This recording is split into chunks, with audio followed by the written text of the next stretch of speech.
Okay, how you doing, folks? Today's video is going to be how to hook up electricity for wrist and finger extension. Knowing where to put the patches on your forearm to help bring these fingers up and the wrist up. Most of the time I use this for stroke patients, but it can be anyone trying to bring those muscles up, wrist and fingers back. In doing so with my stroke patients, at the same time, I'm kind of having them stretch in the opposite direction. What I found is by activating these muscles, it makes it easier to stretch to the other side. All right, let's begin. This is one of the handouts I created just the other week for a patient. What I found is you can pretty much track like an imaginary line down from your middle finger to your elbow. And there's a little bone on the side of your elbow, not the tip of your elbow. I'm talking about where all these muscles attach. It's called a lateral epicondyle. But you can kind of track an imaginary line through there, and that gives you pretty much an orientation of where to kind of put these patches that I found is pretty helpful. I'm going to be using the Intensity Twin Stim 3. You can get these off of Amazon or tenspro.com. Pretty good units. I don't know, anywhere from $45 to $65, something like that. These are the ones I use in my clinic. Pretty much all the time. They're about $65 in our clinic. All right, so let's get into this.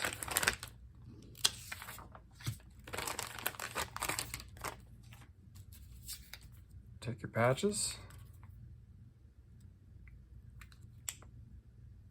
I kind of prefer to cut the patches. Again, I'm an occupational therapist. This is my specialty, hands.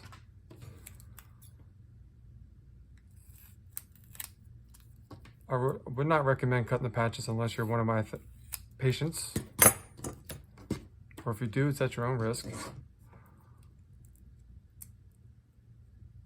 Cutting the patches takes the current flowing through the patches and puts it over a smaller surface area. Makes the current a little bit stronger. Okay. Now you want to plug them in first.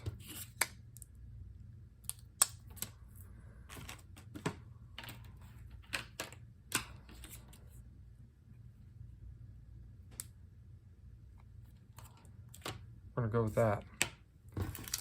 I have this pattern, and I have another patient. He wanted me to put another video on there where I do 2 channels over the back of the forearm. In the middle here, I crisscross the channels. That'll make more sense here in a moment. Let's see, I think for him, I went big patch down here, narrow, crisscross over the middle. That's what I'm gonna do. That's what I'm gonna do. Now, this is on one of the channels. I'm just gonna label this as 1.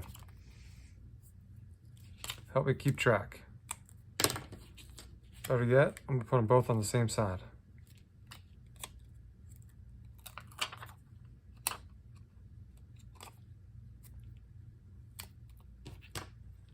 It's one of the channels right there.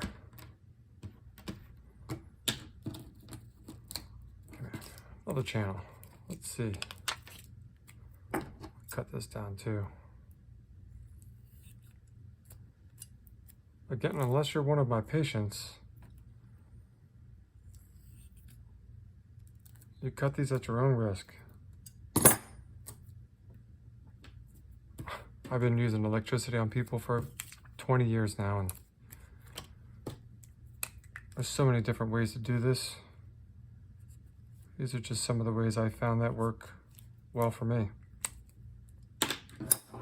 given the patient population I usually see in outpatient.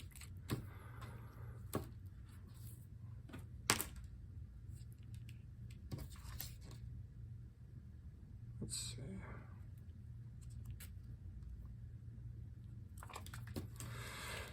Channel 2, okay?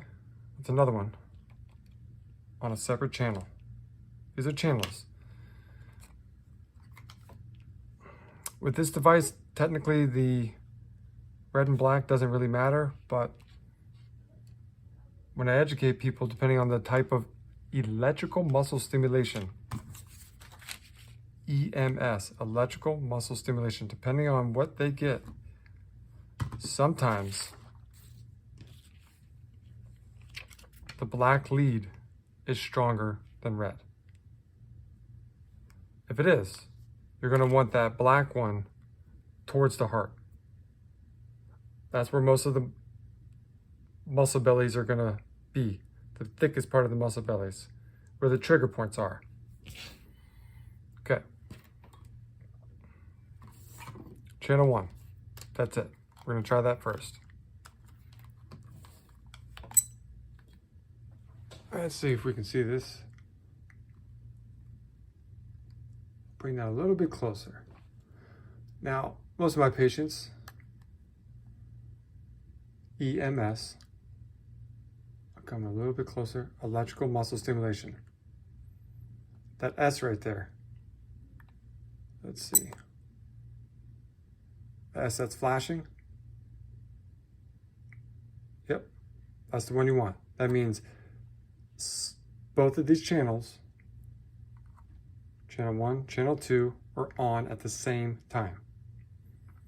Just go with that for now. Let's see if I can get the glare off of that. All right, now, we're just gonna go 10 minutes from now. You can go 10, 20 minutes, depending on how much of a rest break you have. Just hit this S to set the parameters. Again, I do this for most of my patients at home. So when they get the machine, they bring it into my clinic. I set this up. All they have to do is turn it on, plug it up with the patches already on, and turn it up. Let's see that glare off. You just would be turning that up and that's it. Okay. But if you are going to set it up,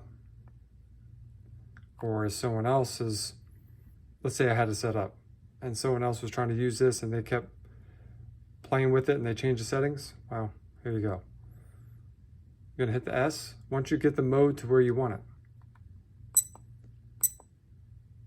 That M button right here, that goes back from tens, TENS, let's get that glare off, TENS, tens, that's for pain. EMS, that's the one that we're doing today. Tens, we'll go over tens another video some other time. All right, S, follow the flashing, whatever's flashing. Kind of like those old alarm clocks, when you're setting the old alarm clocks. Whatever's flashing is whatever you're changing. Right now, there's a little clock right here. Boy, that glare makes it really hard, doesn't it? There's a little clock right there. 10 minutes, that's fine. We're gonna go with that today. Now, if you're just starting out, 150 is pretty standard. That's a pulse width, PW, pulse width. This one, 80. Is the pulse rate, PR.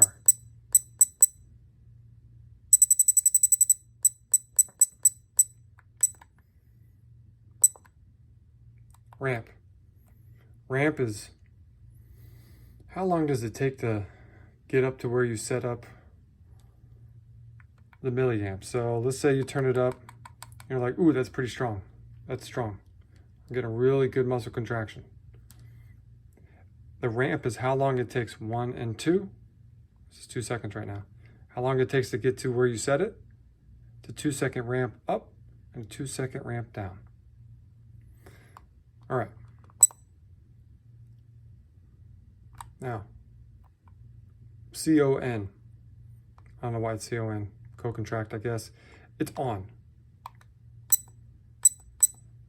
Standard, 10 seconds. 10 seconds. Depends on your machine. Sometimes some machines will account for the 2 seconds. So if you actually want it on for 10 seconds,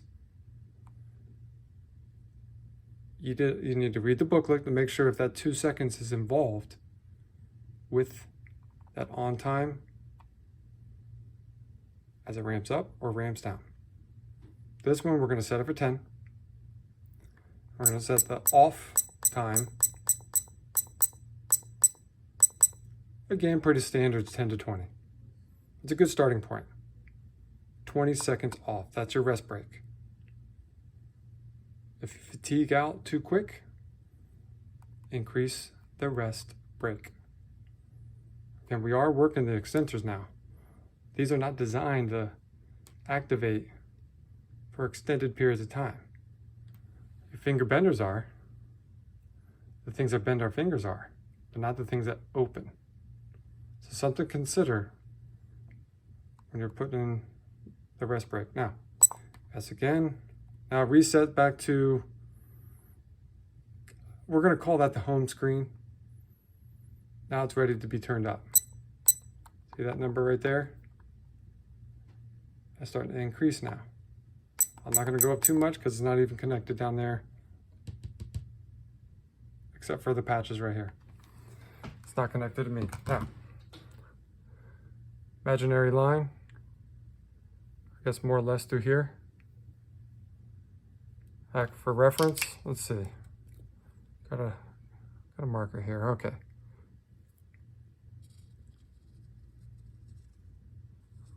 Not going to be the straightest line, but again, not the tip of the elbow, not the tip where you lean down and put your elbows on the table. Not that. There's another little bony landmark. It's right around in there where a lot of this muscles here, that's where they attach. That's the same place people get tennis elbow. Right through there. Okay?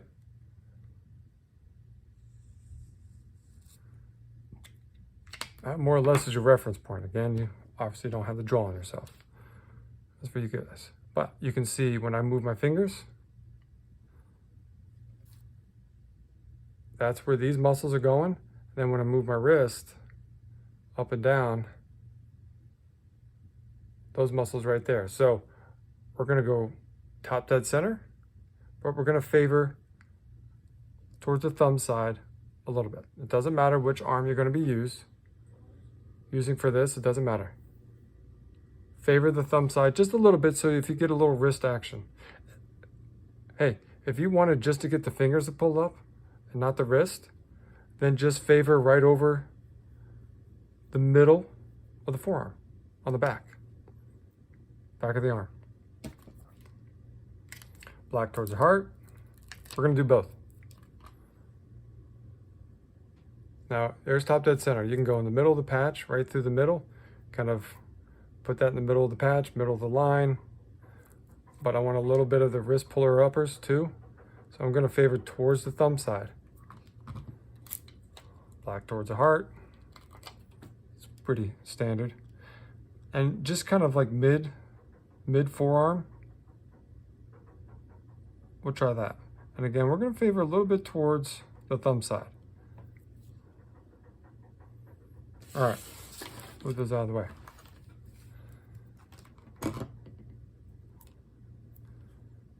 Goes without saying. Now, a lot of the directions are going to say, clean your skin with the rubbing alcohol first, which is fine.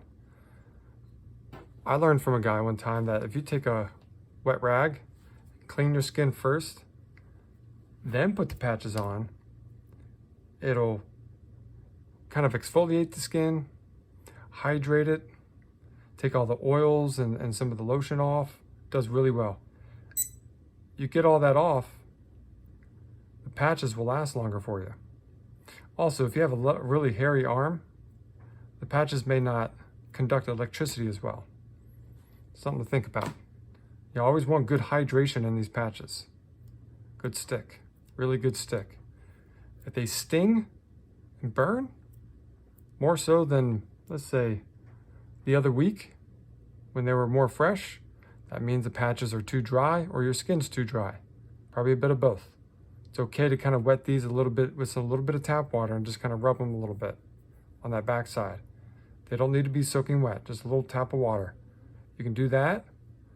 Again, not dripping wet. You can then put it on, or do that and then put it on your little non-stick surface here, so it'll be nice and hydrated for next time. All right, set it up and start turning it on. Simple as that. You'll feel a little sting first. I'm about 9 milliamps right now. I feel it tingling down my arm.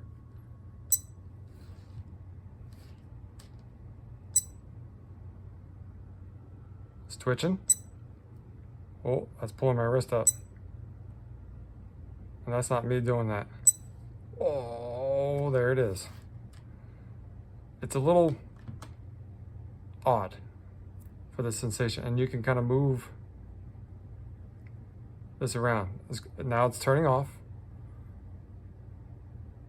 20 seconds, and then it'll kick back on. Waiting for the 20 seconds rest break to turn off. Now, in the meantime, a lot of times I'll have people stretch in the meantime to prepare. So here it comes. You can see the muscles twitching. You want it stronger. It's about as strong as you can handle, that you're comfortable with, to get a muscle to contract, to activate. You don't turn the tens up. Again, this is not tens for pain. This is EMS. EMS, electrical muscle stimulation. You're trying to get the muscles to activate. It's not as comfortable at all compared to the tens, but it's not incredibly uncomfortable either. It's not. I'm not in any pain right now. It's just an odd feeling tingling down my arm. My muscles are moving on their own. I'm not doing that. I'm actually trying to just relax. Yeah, it's not a big deal. People get all freaked out when I begin to put electricity on them, and there's nothing I haven't done to myself first. All right. Now, I'm not sure if you can see. Here it comes again. Yatsa. Now, there's a little icon right there. That's a lock mechanism. See? Now, if I go up, it's not turning up. It's not turning up. So if you sat on this in your pocket and you're trying to turn it up, that little key icon right there, that's a safety lock feature. If you want to unlock it, you push down. Decrease the intensity of any of these. So, now when you do that, it kicked on right away. It jumped through the rest break. Instead of 20-second rest break, as soon as you went down, it thought you were turning up or down the intensity again, so it went right to it. See, it just turned off. I can just override that rest break and go right into it. Okay. Wow. Yep. So again, a lot of the stroke people that I have, pull this plug for now. Always zero that out. If you're going to unplug it to change the patch location, zero it out first, then plug it back in, then go back up. Okay.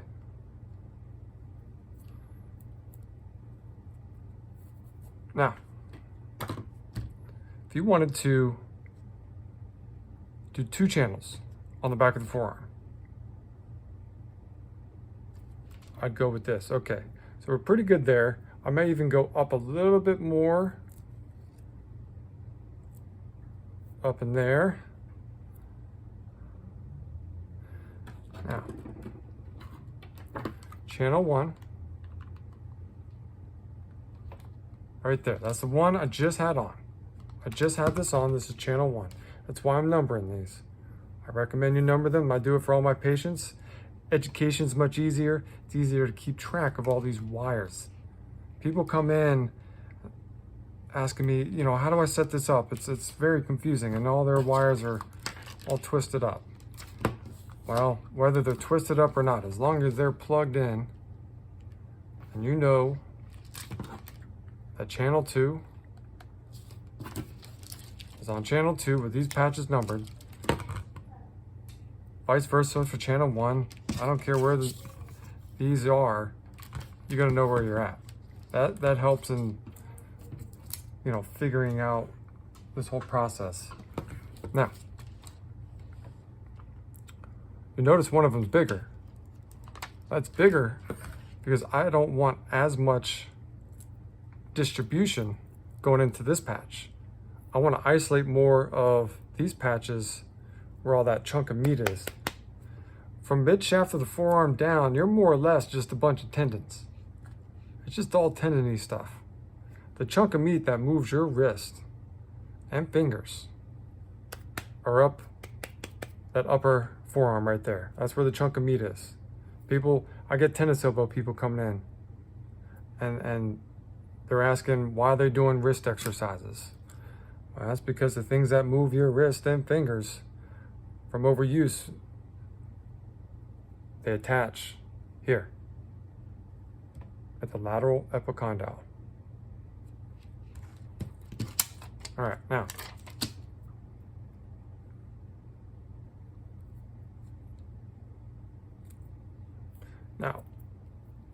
again, it's more than just stroke patients that I hook this up with, but mostly stroke patients. Again, the stroke patients that are always on the side of the body that the stroke affected. You know, if it's the left side of the body, the right side of the brain was affected, and vice versa. That hand, wrist, elbow, whole arm is in a flexor tone position. They can't help it. The arm, as it begins to wake back up, that's just how it holds itself. So we're trying to counteract that. That's my personal approach, is to work on some of that. I find I can splint people better. They can go in the resting pan splints or any other kind of splints to help stretch out these muscles. Much easier when I electrocute the opposite of what's tight. These are tight, the finger benders, wrist benders. I electrocute the other side. It helps me stretch those out. Again, agonist, antagonist, if you want to get into all the academic stuff. All right, now, same settings. All you do is just turn it on. Turn up channel 1.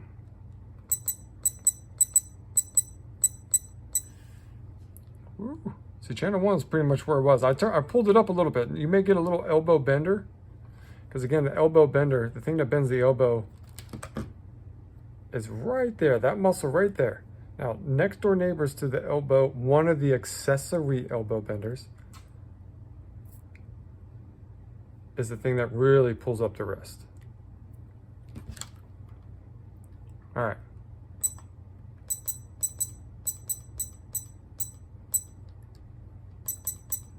Now, I'll use this 2-channel thing if some of the people, some of the stroke patients, one of the guys now has a lot of tightness on the other side, and he just wants to get a little bit more real estate muscle activation going throughout the whole forearm. Now, because I am lower here, this number 2 guy, that's close enough. Again, I'm favoring towards the thumb side. Here, my line, my midline.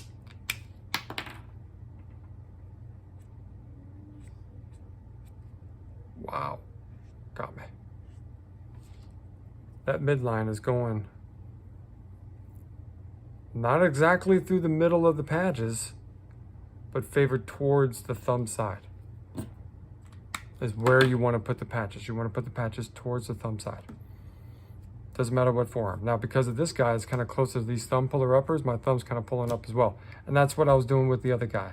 It's getting more muscles, plural, which also included some of the thumb puller up or pull outers, whatever you want to call them. That's just, I'm layman's terms. Okay. Turn it up as much as you want. You can either stretch or active assistive range of motion, where you can kind of have it sideways or drape it over something where your arm's propped up. And then active assistive range of motion when it kicks on. Okay. That's pretty much it. Again, midline, middle finger to that bone where people get tennis elbow, midline of the patches, but you can favor towards the thumb side, no matter what arm you're dealing with. Doesn't matter. Okay? You can look up trigger points on the internet. There's different little trigger points. Those are just little hot spots where you can kind of put the patches where the muscle belly is really sensitive to the electricity to activate. So again, these are some of the handouts I give people, some of my patients. I'll probably eventually put some of this on my Etsy account. I have a Paco JT Etsy account right now, and I may make a digital account, put a bunch of these digital files on there for you guys to download. Okay, that's it for today. Thank you for your time. Subscribe and like the channel. Have a good day.